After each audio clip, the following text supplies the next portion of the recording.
the answer to my next video. You know, I'm gonna have to pass the duck, alright? I'm gonna have to pass on leaving the question because I don't want some fucking text-to-speech bot to read it to me. I don't want some, like, emotionless voice to read it to me. I think I'm gonna have to...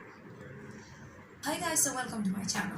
Today's video is going to be wild because like the title suggests, I'm going to be talking about how a racist gotcha YouTuber faked their own death and tried to blame it on me in order to get sympathy after being called out for saying the N-word. Yeah, I know, it's going to be a lot, but honestly, this whole situation is full of twists and turns, catfishing, and even resurrection from the grave, so stay tuned for all that. At first, I didn't even want to make this video due to knowing that this person was likely doing all this for attention, but there's a limit to my patience, and I decided to F it and just put it all out there. If nothing else comes from this, at least I got a video out of it. And this can act as a form of closure for me. As Beyonce likes to say, make lemonade out of lemons, and that's what I'm here to do. I won't lie and say that some of the things that this person did to me didn't hurt or actually bother me, because they definitely did. But the point of this video is mostly to just point and laugh at it, because they don't deserve anything other than that. Let this also be another example of the racism and harassment Black creators have to deal with, and use it as a learning moment for all of us. Before I jump into the shit show, I want to give a huge disclaimer for blatant racism, swift mentions, and just toxicity. Without any further ado, let's get into it.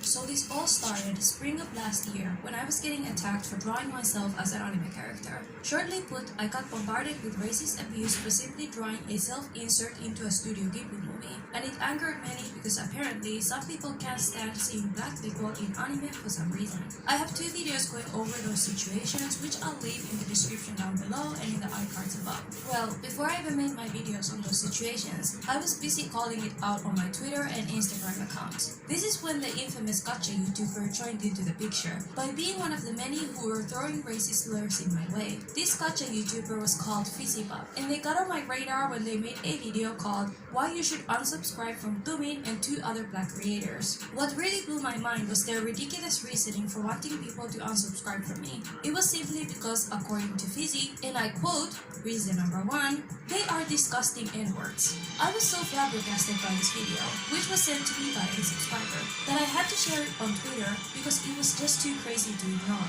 All the mess always happens on my Twitter, so if y'all want to keep up with me, go follow it after this video. Anyways, I literally just screenshotted the video and tweeted it out with tired emojis, thinking that this was gonna be the end of it, but alas, Fizzy was not done yet. They got so pressed that I made a tweet showcasing their blatant racism towards not only me, but 2 other Black creators, that they made a direct response video to my tweet. In the response, they demanded that I accept their criticism of me, which, let me remind you, was them just calling me a slur. And because I found this all amusing due to how outlandish it was at the time, I tweeted about it for a second time. As a response to my second tweet, Fizzy made a 3rd video where they made gotcha avatars of me and the 2 other Black creators they were bullying alongside with me, calling us pets and slaves. At this point for me, the amusement was wearing off, and I was ready to just be done with this person. They were, at the end of the day, still verbally abusing me with slurs, and as ridiculous as they were, it was getting annoying at this point, so I decided to ignore that video and them in general. But this didn't sit well with Fizzy, because it appears that they absolutely thrived off of my attention. So when I ignored them, they upped their antics and started leaving racist responses to my videos. In my How to Color Dark Skin video, they said, and I quote, "Why would someone want to learn how to draw Black people? What a waste of time if you ask me." In my racist crush storytime video, where I recounted an incident where my crush called me a slur, they said, "LOL, what he said was so funny and it's been so long and you're still sensitive." And when I finally made my video regarding the racist harassment I was receiving for drawing myself as an anime character, they said, "You deserved it for blackwashing Tiki." Which, as a side note, I didn't do, but whatever. All this extra stuff Fizzy was doing was getting tiring and repetitive, so I blocked them from my YouTube channel, hoping they would finally leave me alone. But again, Fizzy had other plans. They moved into my Twitter DMs after they noticed that their comments weren't appearing on my videos and started sending me slurs in there. Specifically, they said, and I quote, "Keep crying to your fans about me all you want, N-word. Stop being such a goddamn coward. Check my new video also. Keep whining about my content. Stupid snowflake." I want to remind you all that Fizzy was doing all this unprovoked and specifically because they despised my skin color. They had even gone on record saying that they simply hate black people, which is why they were dedicated in harassing me. But again, I have never gone out of my way to insult or attack Fizzy. When I did call them out, it was simply to show their words to the public. I'm saying all this now so you guys get the full picture before I move on to phase 2 of this story, because it's going to escalate to a whole nother level. On one of my follow-up videos regarding the racist harassment I was getting, I briefly mentioned Fizzy's antics and urged my followers to not interact with them, but rather to report them for bullying and harassment, because that's exactly what they were doing to me and others. But apparently, after my video came out, Fizzy decided to turn a new leaf and release multiple different so-called apologies for their actions. In the first one, they basically victimized themselves and called people out for harassing them, which is ironic to me because weren't you doing that same exact thing to me? But now that it's happening to you, it's suddenly not okay. Anyways, y'all, you know I don't condone harassment at all, and I specifically asked my followers to not do that. But that being said, I don't have much sympathy for anyone that harasses others to the extent Fizzy did to me, getting some of their own medicine. And to be frank, most of the people in Fizzy's comments weren't even harassing them. They were just giving them criticism on why it was wrong for them to do what they did to me and others, but I digress. What I find interesting in this apology is the fact that they started trauma dumping in order to justify their actions and garner sympathy, which is something Fizzy keeps doing throughout this whole debacle. Fizzy then made a second so-called apology video where they took an even bigger victim role, which I didn't even know was possible, and demanded an apology to be given to them for some reason, and that people were too sensitive over a word. And on their last apology video, they finally addressed some of their actions and apologized to me directly along with the rest of the creators they harassed. I personally didn't take it seriously at all. I think it was one of their ploys again. Like, how am I supposed to take it seriously? You were literally asking for an apology like 2 seconds ago, and now suddenly you want to make an actual apology. It just comes off as super insincere to me, which is why I paid it no mind and moved along, ignoring them. You would think that this would be the end of this crazy saga with Fizzy, since they finally made an apology and supposedly left me alone. But as expected, Fizzy couldn't just let this shit go. They went on to fake their own death in order to blame it on me, which I'll go over in the next part of this video.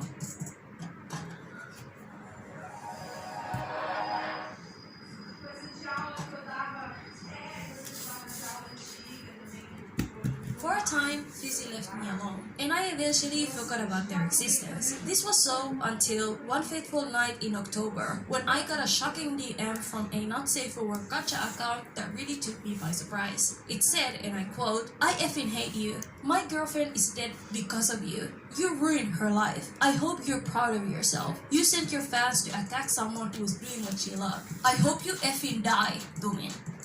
Okay. Yeah, I was really confused at this DM due to the fact that the only people I usually beef with on Twitter are either racist or some extreme protesters, which is a different story for another day. But I asked this person who they were referring to because I genuinely didn't know and felt that the accusation was too serious to ignore. You can then imagine my surprise when they responded with Fizzy Bob's name. This put a huge seed of doubt in me because ain't no way this person is seriously sliding into my DMs blaming me for the death of my harasser. So I responded with, "Isn't that the racist gacha person who harassed me by calling me slurs?" And then proceeded to share all the instances where Fizzy was being racist and cruel towards me. And I also added, "But somehow I'm to blame when they get held accountable. Sorry not sorry. Also, I don't believe you. I'm pretty sure this is you, Fizzy, and you just made this story up to get sympathy. So you can F right off for all I care. Stop contacting me and leave me alone." I came to that conclusion because ain't no way anyone with a functioning or even a non-functioning brain could come to that conclusion. It's no secret that Fizzy was targeting and attacking me this whole time. So how am I to blame for them getting backlash for their own actions? And also wishing death on me because of this? Like, what?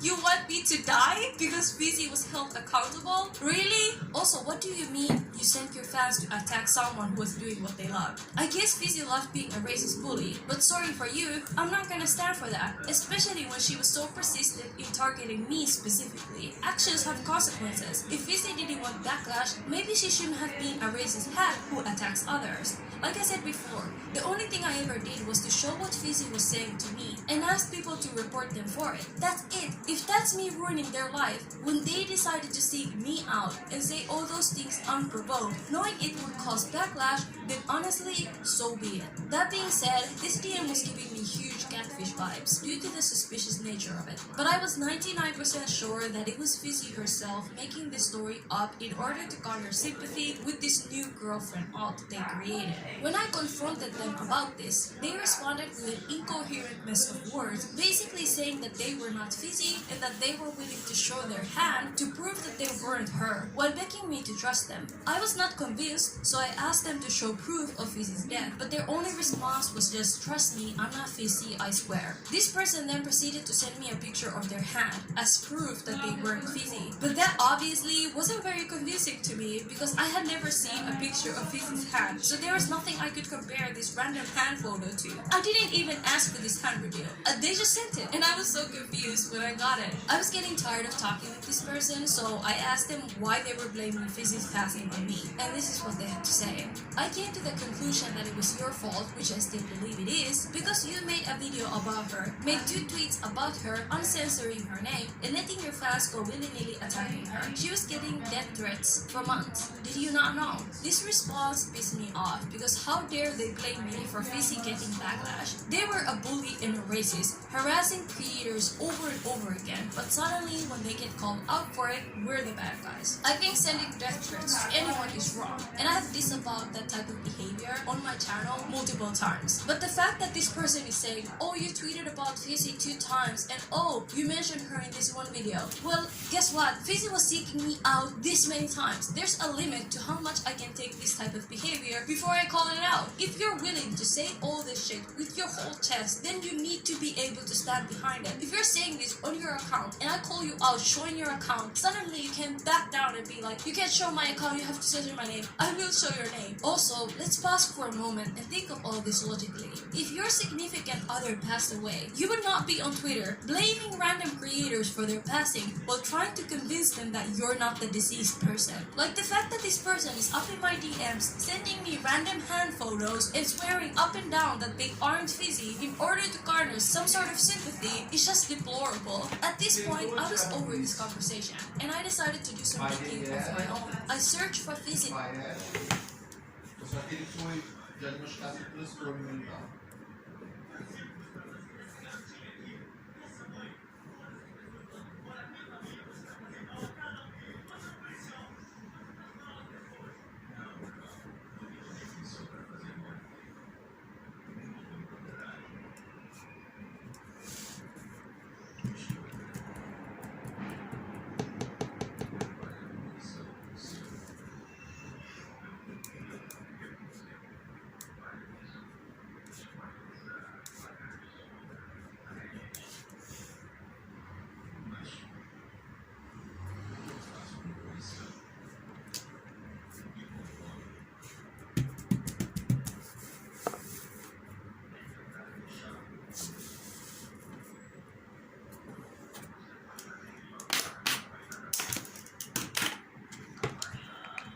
Twitter handle and checked who they were following, and if this account that interacting with Fizzy's original Twitter account. Well, to no one's surprise, neither of these accounts were following each other, and they had never interacted together either. I went on the video the girlfriend sent me, and it took me to Fizzy's YouTube channel, where in her latest video she was asking all her followers to go follow this girlfriend's YouTube channel and their Discord. I found this extremely sus, because why would Fizzy randomly make a video about this new person and ask everyone to go follow their Discord and their YouTube account? It's like they're trying to push these people that are following them to this new account, so that when they suddenly disappear, people will flock to this girlfriend. I then looked around the girlfriend's Discord server, and there was not a single interaction between Fizzy and her alleged girlfriend. You would think that if they were a real couple, there would be some sort of trace or record of it. But the only interaction I could find was in that single YouTube video. Like, to me, it comes off as Fizzy being tired of getting backlash, so they make this girlfriend character ask people to go follow their socials so that when they decide to fake their own death, the girlfriend becomes the grieving widow that everybody flocks to go support. Maybe I'm just too paranoid, but I do not for a second believe a word that this girlfriend is saying. I told them as such and proceeded to block them on that account as well. That whole situation gave me a disgusting vibe. This person was legit blaming me for murdering someone, for taking someone's life, for driving someone to suicide, and all the while telling me to go die.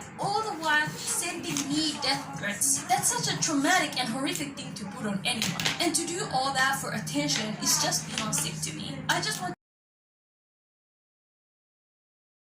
fans that the well-known clothing store Zara had been selling her artwork as enamel pins and patch sets. Bassem quickly took action by having her lawyer reach out to Zara and ask them to take her artwork, which she owns the copyright to, mind you, down from their stores. This, however, didn't go how Bassem had hoped, because Zara responded in a very rude manner, which prompted her to make the situation public. She made a post on Instagram saying the following: "I've been pretty quiet about this until now. Over the past year, @Zara has been copying my artwork. I had my lawyer contact Zara and they literally said I have no base because I'm an indie artist and they're a major corporation and that not enough people know about me for it to matter. I plan to further press charges, but even to have a lawyer get this letter has cost me $2,000 so far. It sucks and it's super disheartening to have to spend basically all of my money just to defend what is legally mine."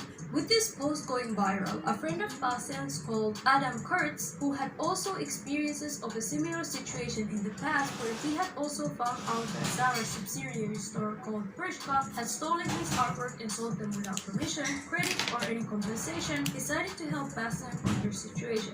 Kurtz was lucky enough to have gotten his art removed from Bershka's store after he had emailed the store about this blatant art theft, but seeing how Zara had been reluctant to do the same for his friend Bassem, this prompted him to open a new website with Bassem called shoparttheft.com. In that website, they featured 40 different artists who had been robbed by Zara.